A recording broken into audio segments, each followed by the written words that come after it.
Steve and Aaron, hello.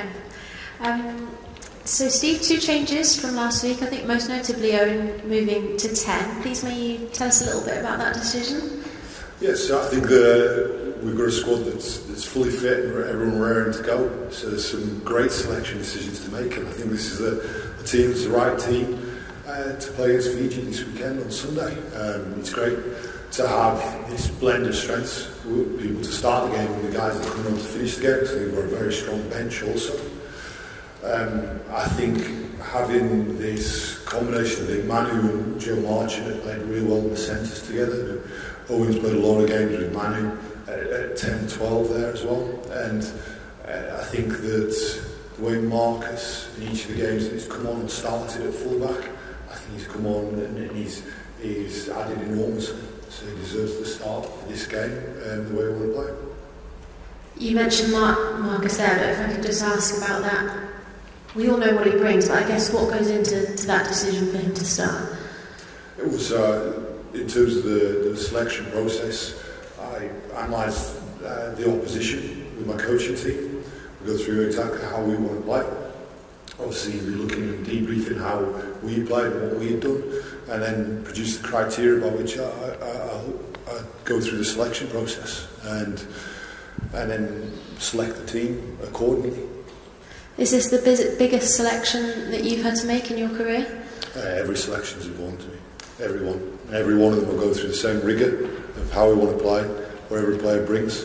Every one of them will go through the criteria of the selection process. So then I can go back and revisit every one of the selections I've made throughout my coaching career. Thank you. Steve, do you remember when the idea of Marcus at fullback was first discussed? Whose idea was it? What was your initial reaction? What have you been saying to him this week? I think that it was discussed some months ago through the Rugby World Cup preparation camps, and I think having that time with the players enables you to work on certain aspects and develop certain aspects, which has been brilliant.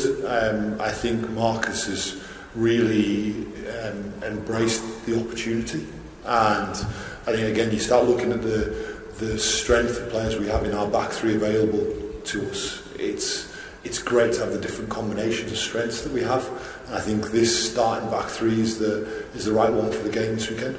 I accept that this is probably a difficult question to answer, but do you see this as a long-term position switch? Could Marcus play out fullback for the rest of his career, or is it just this game specifically that allows you to play him there? Well, I think that I talked a lot about positional flexibility.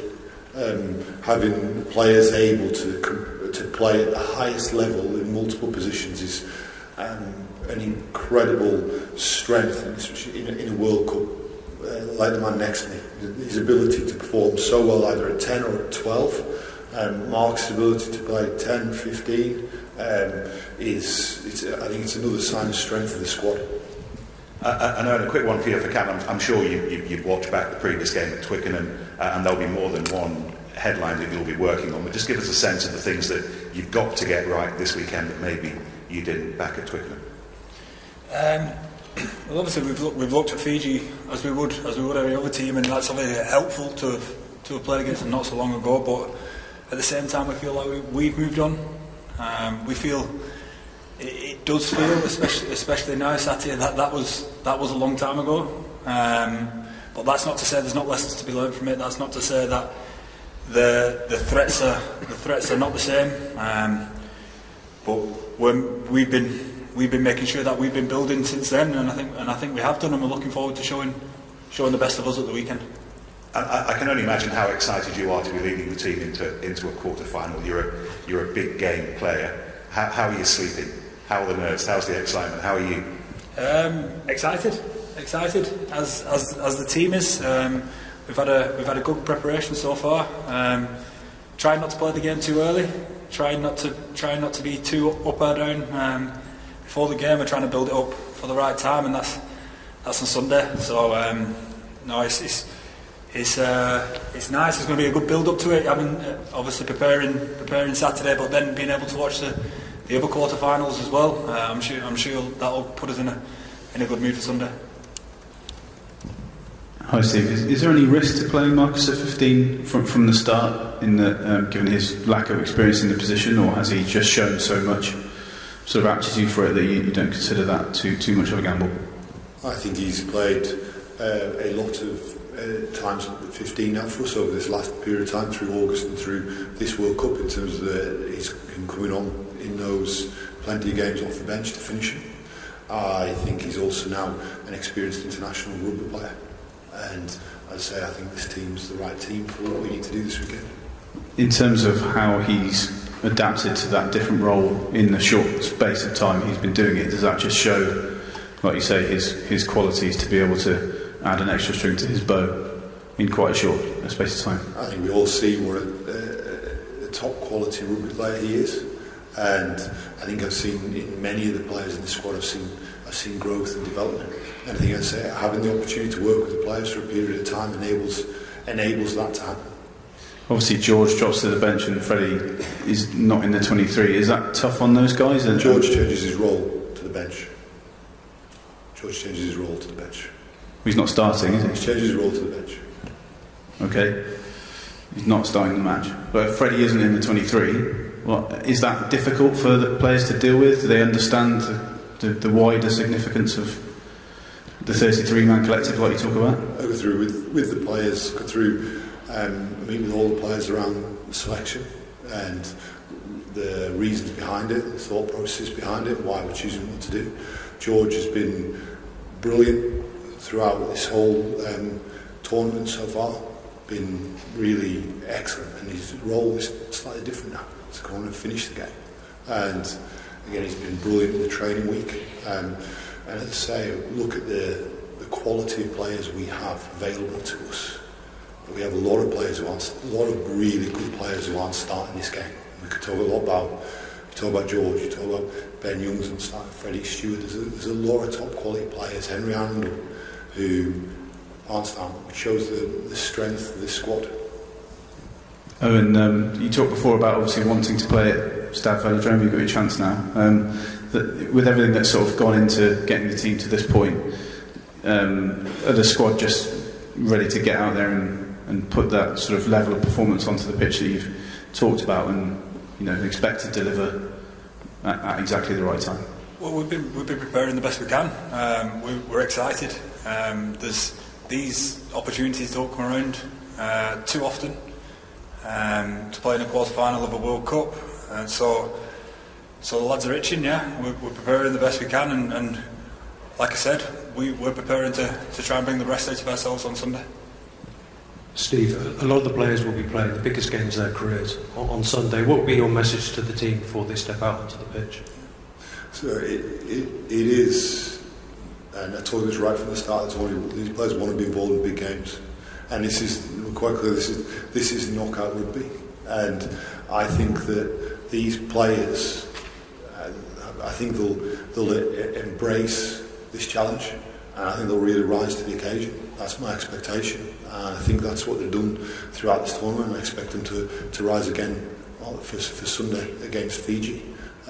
There's a lot of players here who've experienced knockout rugby before, and there's a lot of players who've lifted a lot of trophies at different times in their careers.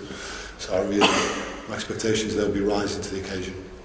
And what did you learn from that Fiji game in August that shaped your selection and tactics for this match?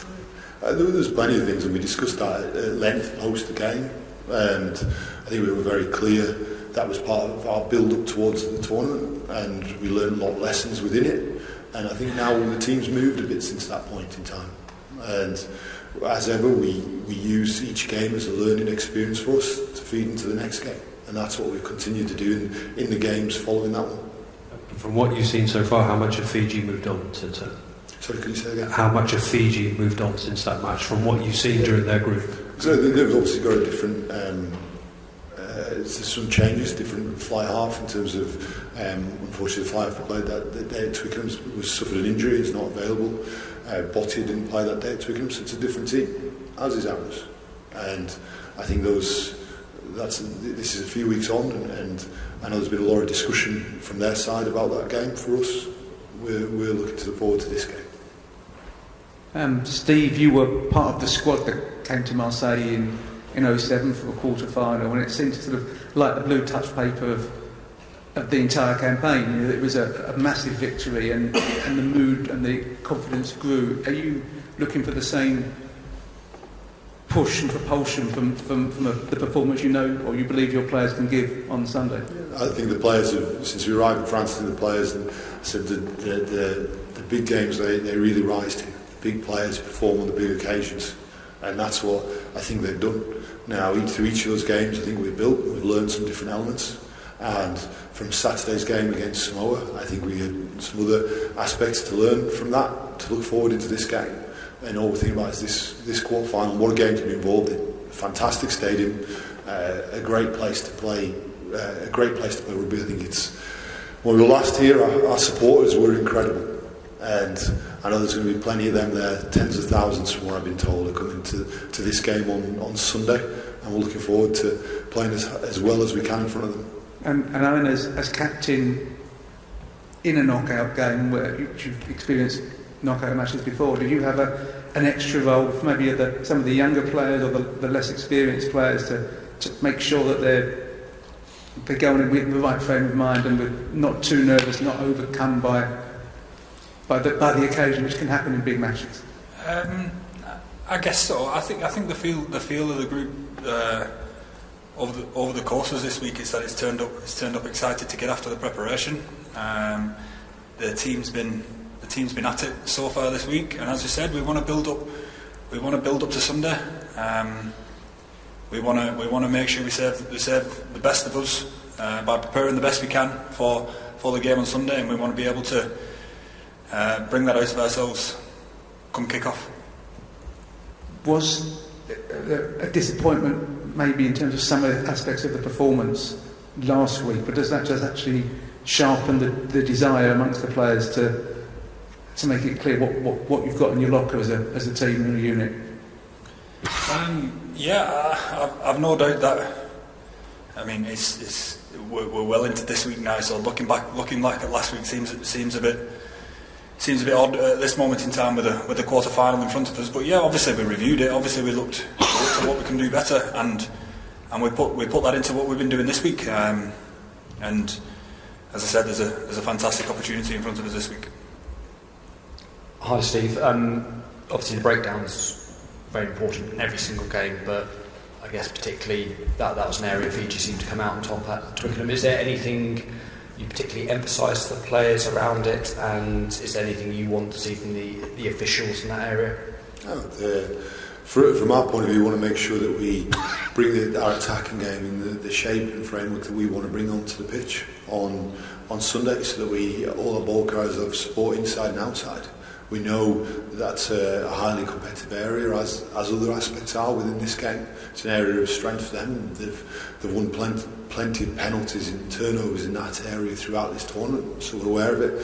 What we've got to do, essentially, is not be necessarily talking so much about what the opposition do, but what we do. And I think that comes back to the shape and framework with which we attack. And 4 years ago, England reached the World Cup final with the youngest team, I think, to ever got there in a professional era, and nearly everyone has come around this campaign. But we spoke to Johnny May last week. He said that it's his last, and I think you can reasonably assume from some of the ages within the squad that will be the case for others as well. Is that been a theme at all, that this is potentially the last dance for this particular side? I think what you've got to do is ensure you take the opportunities that's presented to you. Say, rise to the occasion of this game. You never know what's around the corner. You know, as a rugby player, I thought I had an opportunity in 03 and didn't get picked, and then I went in 07. I thought I'd be there in 2011, and I wasn't. So you end up playing one tournament. For us, I want the players to embrace this challenge. I want the players to have the time of their lives representing England. I want them to have a fantastic memory of this World Cup. And I want the team to continue to just get better and better and better. Let's see how good we can be. And we know this is an incredible challenge on Sunday. It's one I think the team will be ready for. I think it's one that these players who played so many times on the big occasion are really going to rise to it. So I know I can't wait. I'm sure you can. The supporters I meet in the street, they can't wait either. Hi Steve. After the Samoa game, you brought up some concerns you thought you had about the breakdown and the way that Fiji are winning penalties. Have you now met with the refereeing team and got the answers you wanted? So post-game I talked about some of the aspects in the game last weekend I'd seek clarity upon, and I did, and I received clarity of it. In terms of Fiji, we talked about Fiji being an incredibly strong side. I think if you look, and I know some statements have been made around T1, T2, the situation I have is that in the 3 games Fiji played against England, Australia, Wales in the last few weeks have won over 40 penalties and conceded mid-20s. So from that you see a team that has a lot of penalties given to them. I expect we've just got to control what we can control in the game, and we will do that. Have you managed to chat with Matthew Reynal yet about that, or is that coming later today or tomorrow? It's part of World Cup regulations, you don't speak to the referee in advance of the game. Okay. Owen, can I ask about your role as captain and managing the referee, I suppose? It's something you've grown with in the role. Can you just talk about the importance of that in these big games, of getting that right and getting the balance between when to ask him the right questions and not, and leave him alone, I suppose? I think Steve's just touched on it there. We've got to control what we can. If there's any sort of confusion, obviously you want to ask for clarity and want to ask what you can do better. But in terms of what we can control, that's all that really matters to us. And we talked about our parts of our game there that are gonna make big differences towards that. And we hope that we don't have to speak to the referee too much. When you look at the back row that you've got in front of you, do you look at a set of 3 who can really make some damage there at the breakdown? Like Tom Curry's always been brilliant turnovers, Bernal similarly played with a lot of Saris, Courtney. Do you look at that and say that's a great trio we can put up against Fiji? Yeah, definitely. I think our back row is very dangerous. Obviously, with the decision making around the breakdowns defensively and being able to turn over the ball, but not just that, the other side of the ball as well. I think they do a brilliant job for us in making sure that we have quick ball at the right time. So to answer your question, I think we do have some big threats. Just the last one for me for Steve. You England head coach now at World Cup quarterfinal. Can you just talk about what that means to you as a proud Englishman, and maybe to you and your family, that you're leading your country in a knockout game at the World Cup? I think being involved with this team is an enormous privilege. I'm very proud to have had involvement with the England rugby team throughout my career, from playing even as a junior player, playing for England as a schoolboy, and then coming through the ranks under 21s, and then the A team, and then representing the senior team. Enormous pride to have been involved with England and wear the shirt and meet some incredible people along the journey. And I think this last period of time we've been working with some incredible people here, coaching and management team we have with the team, the players, the man next to me who's a phenomenal leader, one of the best leaders I have ever met, and he's the kind of guy you'd want to go on the field with. And so to have the opportunity and the privilege to work with these guys, it's incredible. And I see that the effect the team has on my 2 young boys who I know are back home, and my wife sends me the videos of them jumping up and down in front of the TV when they see this team win, see this team play well. And I'm sure that's mirrored across households, all the way across England. We're very fortunate to have incredible supporters who spend an awful lot of money coming out here to support us, and many in the pubs and back home in the living rooms. And our aim is this weekend to ensure they've got plenty to cheer about. These players, it's a great challenge in front of them, and I'm expecting them to rise to it. Johnny May spoke the other week about how playing for England is such a privilege, but it can be actually quite a burden and a weight, because you know that significance of the country behind you and stuff. Do you get nervous before games? Do you feel that in the moments before game where you don't have control over what the match is going to look like, and you just have to leave it to the players? Does that fill you with dread a bit or not?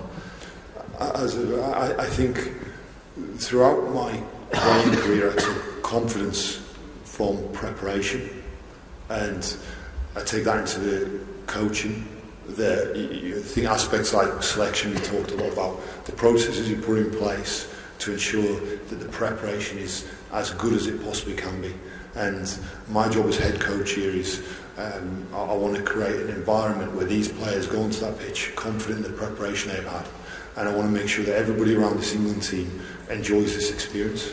I want them to, I've said this a few times, I want these guys, everybody, coaches, management, players, to have the time of their lives being involved in this. It's an incredible privilege, responsibility, honour, it's also something that's an awful lot of fun as well. Owen, hi. While obviously this tournament's massive here, it's all embracing, back home it's probably fair to say amongst the wider sporting public it hasn't quite taken off yet. What do you think you as a team have to do this weekend to really get it going back home? We mentioned this before about the fans of watching England at big tournaments, and that's not just this World Cup. That's any sporting tournament. And I can only think of me being a fan watching the football, but there always seems to be a massive support of England, whether that be back home or here, and that we've certainly felt that here so far. But there's always been a build-up during the tournament, and the team wins one more game, and the crowd grows a bit. And we felt that last time in Japan. Every time we seem to play in another game, there seem to be a lot more fans turn up, and I've always thought that the English public, the English people get behind their teams at major tournaments, and I'm sure that'll be the same. Steve, just back on the selection subject for a second. Can you just talk through how you came to decide on having the midfield that you have? I mean, I presume you took into account the size of the opposition. You said it's the right midfield. Could you just explain how you balanced it in your mind? Yeah. So again, the selection process comes. I'll write down all the criteria by which I think the team needs to play, and therefore that dictates around what selection attributes, what strengths we need to have in the team. And around that, I think you've got this great blend in the centres with Manu and Joe. You've got the power and carry and defensive strength that Manu brings. I think you've got incredible running, the outside break that Joe brings, the going from one side of the field to the other to create overloads, the connection he brings with the outside backs in defence. I think that's a really good blend. And I think as you look at this at 10, 12, 13, I think it's got plenty of strengths within it, and I think it's right. We know they pose a lot of challenges, and they've been talking a lot about what they bring, and I think this is the right combination of players. Question for Owen. Owen, you're no stranger to these big World Cup knockout games, but Marcus Smith, he's playing his first. Can you give us a sense of his temperament, his big game temperament behind the scenes, how he prepares for this, and how impressed you've been with what he brings to the squad? I'm always impressed with Marcus. I'm always impressed with how much he wants to get after it, how much he wants the ball, how much he wants to make a difference. And from what I've seen so far, the bigger the occasion, the more he wants to do that. And certainly this week, in the preparation, again, he's showing that so far. I mean, it's not like Marcus hasn't played in big games. That's certainly not the case. He's won Premiership, so for him to be here, and what he's shown at fullback against Chile, and what he's shown making an impact when he's come on, he wants to have a big impact on the game, and so far he has been doing, and I see that being no different this weekend. Thanks, everyone. Thank you.